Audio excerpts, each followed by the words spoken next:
मुख्य बात यह है कि इन सब बातों को हृदय में धारण करके और ऐसा अपना जीवन बनाए, जीवन में उतारे।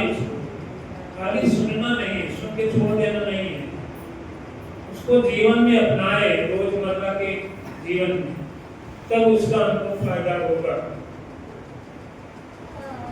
इसलिए हमको सत्संग से फायदा लेना है तो बड़े ध्यान से सुने और अपने भी विचार अनुभव को बताएं और उसी के अनुसार जीवन को बनाएं। साथ समय जी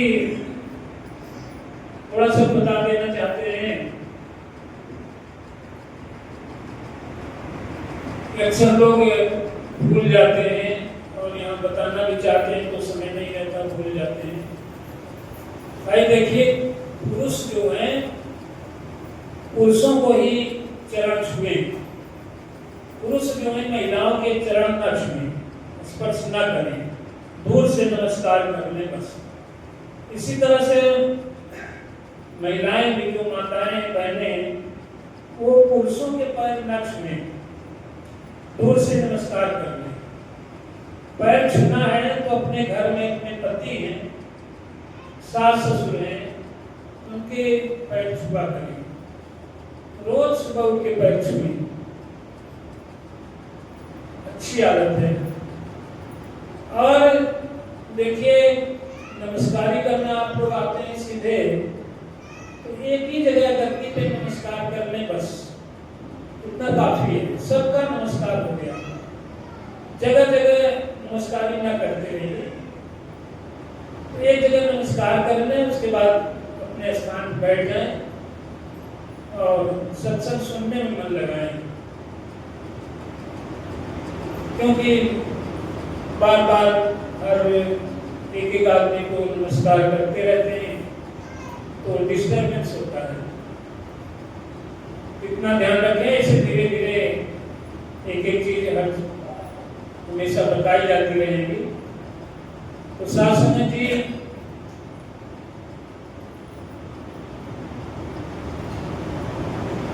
हम लोग यहाँ पर सत्संग करते हैं, हमारा मुख्य उद्देश्य है कि हमारा जीवन जो है, हमारा जीवन उन्नति पे जाए और हमें असलियत का पता चले, वास्तविकता क्या है, जीवन की वास्तविकता और भगवान की वास्तविकता क्या है। हम लोग भगवान के बारे में भ्रमित रहते हैं। भगवान कौन है, किसकी पूजा हम करें, किसको माने। हम लोग तमाम, जैसे अभी बात महापुरुष ने बताई शुरू में, तमाम देवी देवताओं में पड़े रहते हैं, भूत प्रेत में पड़े रहते हैं, तमाम देवताओं की पूजा में, तमाम देवियों की पूजा में। लेकिन कहते हैं कि 33 करोड़ देवता हैं। हालांकि 33 करोड़ नहीं, 33 कोटि हैं, वो 33 प्रकार के हैं, इसकी अलग व्याख्या है। लेकिन इतनी संख्या में देवी देवता हमारे यहाँ हैं कि हम उनको जानते भी नहीं, नाम भी नहीं जानते। 4-6 देवी देवताओं के नाम हम नहीं जानते। किसकी किसकी पूजा करते रहेंगे, किसको प्रसन्न करते रहेंगे। और ज्यादातर हम अपने दुखों के बारे में दौड़ते रहते हैं, तमाम देवी देवताओं के पास चक्कर लगाते रहे, महात्माओं के पास, कि हमारा शरीर सुखी हो जाए, हमारा दुख दूर हो जाए। लेकिन दूर नहीं होता, क्योंकि हमारे मन में अंधकार है। अभी एक महापुरुष ने सुबह बहुत बढ़िया भजन गाया था, जबर सिंह जी ने, कोनो ठगवा नगरिया लूटल हो। नगरी जैसे गांव होता है, गांव नगर शहर, चोर आए, डकैत आए, लूट ले गए सब। उसी तरह से ये भी एक शहर है, एक नगर है, इसमें तमाम चीजें अच्छी अच्छी एक एक से रत्न भरे हैं, इनको ठग आके लूट ले जाते हैं। अब रत्न क्या है, ठग घट क्या है ये समझना चाहिए, हमको समझना पड़ेगा। इसमें इतना बढ़िया ज्ञान है, ईश्वर का वास है इसमें। कहने को सभी करते हैं कि सब घट में भगवान है, हर घट में भगवान है, रोम रोम में रमा है, लेकिन बता कोई नहीं सकता, दिखा कोई नहीं सकता, लेकिन वास्तव में है, रोम रोम में रमा हुआ है ये निराकार परम ब्रह्म परमेश्वर। और जैसा अभी मन के बारे में, जब मन जो है इतना इस नगर का राजा है, इस नगर का राजा है, उसी के अनुसार पूरा चलता है सब कुछ सिस्टम, जो चाहता है वो होता है। तो इसको जो है लूट लेते हैं कौन कौन? सांसारिक लालच के चक्कर में काम, क्रोध, लोभ, मोह, हमें क्रोध बहुत आने लगता है, एक दूसरे के ऊपर गुस्सा हो जाते हैं। लालच है, कोई भी सुंदर चीज देखा, कोई अच्छी चीज देखा, कीमती चीज देखा तो मन में लालच आ जाता है, उसको पाने की इच्छा होती है, आसानी से मिल जाए, नहीं तो जबरदस्ती मिल जाए, मार झगड़ा करके, ये लालच है, धन दौलत। लोग इसी तरह के तमाम क्या कहते हैं इसमें, अहंकार, घमंड, ये सब मिल करके मन के ऊपर कब्जा कर लेते हैं, वो अपने हिसाब से मन को चलाने लगते हैं, तो मन भी उधर ही भागता है। मन है क्या? मन एक समझ लीजिए इस रथ का लगाम है, लगाम। इस रथ में ये देह रूपी रथ जो है, गीता ने बताया है, इसमें 10 घोड़े, 10 घोड़े माने 10 इंद्रियां,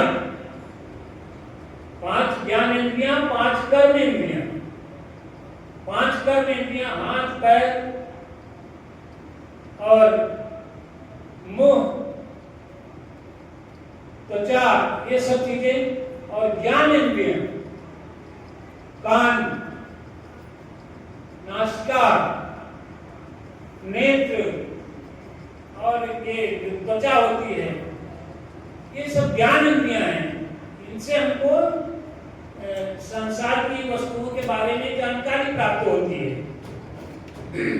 खट्टा है कि मीठा है, आवाज अच्छी आवाज है, मधुर आवाज है, तो कर्कश आवाज है, सुगंध अच्छी है कि दुर्गंध है, त्वचा से मालूम होता है, त्वचा से छू करके देखते हैं कोई चीज कोमल है या बहुत कड़ी है, गर्म है या ठंडा है, तो ये 10 इंद्रियां हैं। तो ये इंद्रियां अपने अपने विषयों की तरफ भागती हैं, ये घोड़े के रूप में। तो इनको एक लगाम है मन, मन इनको जो है ये इंद्रियों के बस में रहता है, इंद्रियां जिधर जाना चाहती हैं उधर जाने देता है, ढीला रखता है उनको, तो ले जाकर के गड्ढे में गिरा देती है हमको। हमारा गड्ढे में गिराने मतलब हमारा पतन कर देती है, हमारे ज्ञान को हर लेते हैं, यही है लूटना, लूट लेते हैं, हमारी बुद्धि के विवेक को नष्ट कर देती है। तो अगर मन रूपी लगाम जो है अगर टाइट रहे तो इंद्रियां अपनी अपनी तरफ से न खींचने पाए, बल्कि जहां बुद्धि कहे, बुद्धि इसमें सारथी है, रथ में बैठने वाला सारथी जो है वो हाँकने वाला, रथ को हाँकने वाला वो बुद्धि है।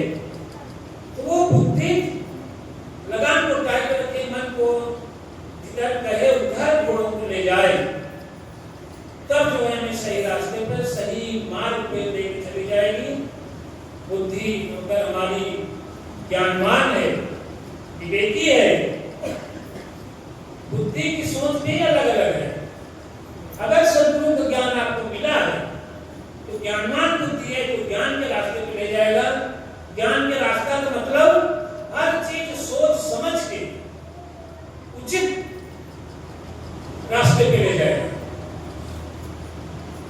के मार्ग पे ले जाएगा, ज्ञान के मार्ग पे ले जाएगा, तब हमारा उत्थान होगा, हमारा उद्धार होगा, तब हम संसार सागर से पार हो सकते हैं।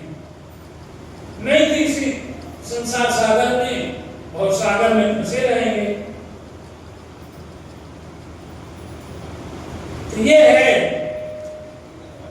इस नगर को डूबने का। तो हमको ऐसे पहरेदारी करना है, सजग रहना है कि ये डूबने न पाए, हमेशा सचेत रहें। संसार के चीजों को ये भी उसी तरह हमको होना चाहिए। हमारा जो धर्म है, हमारा जो कर्म है, उसके प्रति निष्ठावान होना चाहिए, अपने धर्म पे रहना चाहिए। हमारा धर्म क्या है? हमें तो यही नहीं मालूम धर्म क्या है। धर्म मानते हैं पूजा करना, जल चढ़ाना, गंगा नहाना, ये धर्म है। नहीं, धर्म हमारा जैसे भी बताया ना, माता पिता की सेवा करना, बुजुर्गों का सम्मान करना, बच्चों को प्यार देना, उनकी अच्छे से देखभाल करें, अच्छी पढ़ाई करें, ऊंची पढ़ाई करें, और अपना जो कर्तव्य है देश के प्रति, समाज के प्रति, उसको पूरा करना, ये हमारा धर्म है। तो ये धर्म हम अपना न छोड़ें।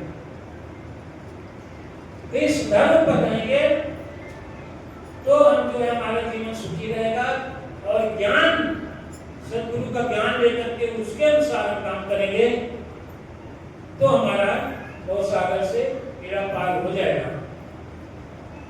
तमाम जो हमें दुख भी आते हैं, सत्संग में हम लोग आते हैं,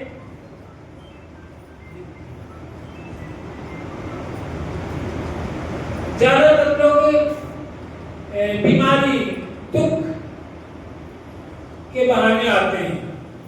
ठीक है, आइए, बढ़िया है, तो दुख दूर हो जाएगा, ऐसी बात नहीं है। लेकिन यहाँ पर जैसे महापुरुषों ने बताया, पहले हमको मन को ठीक करना पड़ेगा। मन में जो भ्रम है, हमें भ्रम खत्म करना पड़ेगा, और बीमार हम क्यों हो रहे हैं उसका खोज करना पड़ेगा, उसका कारण पता लगाना पड़ेगा।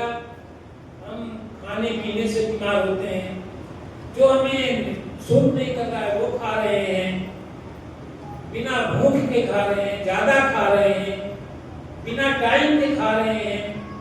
पानी पीने का तरीका हमको नहीं मालूम है। पानी कैसे पिया जाता है, कितना पिया जाता है? पानी को सुबह उठ के ही पानी पीजिए, 2 गिलास 3 गिलास, जितना आधार के पानी पीजिए उठते ही। उसके बाद 1 घंटे तक कुछ मत खाइए। जब भूख लगे, खाने का समय हो, आइए, खाने खाते समय पानी मत पीजिए। खाने के आधा घंटा बाद पानी पीजिए। अगर ज्यादा प्यास लगे हो तो खाने के आधा घंटा पहले पानी पी लीजिए। उसके बाद आधा घंटा 1 घंटा के बाद, खाने के बाद पानी पीजिए। उससे जो है हमारा पाचन अच्छा रहेगा, पेट साफ रहेगा, स्वास्थ्य अच्छा रहेगा। ये सब तरीके, तमाम कई बीमारियां इससे ठीक हो जाती हैं, गैस नहीं होता। और इसके बाद भी प्यास लगे, जब भी प्यास लगे पानी जरूर पीजिए, प्यास को मत रोकिए। तो ये सब शरीर को स्वस्थ रखने का तरीका है, ये सब सत्संग में बताया जाता है। और मन को अपने कंट्रोल करके, मन से काम, क्रोध, लोभ, ईर्ष्या, द्वेष, ये सब निकाल दीजिए, तो हमारा स्वस्थ शरीर स्वस्थ रहेगा, मन भी हमारा प्रसन्न रहेगा। सबसे प्रेम का व्यवहार करें, सबसे प्रेम से बोले। तो शासन जी, ये सारी चीजें हैं। आप सब सत्संग आपको मिल गया है, बड़े सौभाग्य है हमारे, हमको ये सत्संग मिल गया है। हमारे सदगुरु बाबा यथार्थ सिंह जी महाराज जी ने ज्ञान दे दिया है, बहुत ही अमूल्य ज्ञान है, कहीं मिलने वाला नहीं है। यही जो है हमें अपने की पहचान कराता है, ईश्वर की पहचान कराता है। इसके बिना हमारा जीवन बेकार है। इस ज्ञान को प्राप्त करके सत्संग करिए और सुखी रहिए। शास्त्री दास के ऊपर भी कृपा करें कि आपके चरणों में लगा रहे। प्यास करिए सद्गुरु भगवान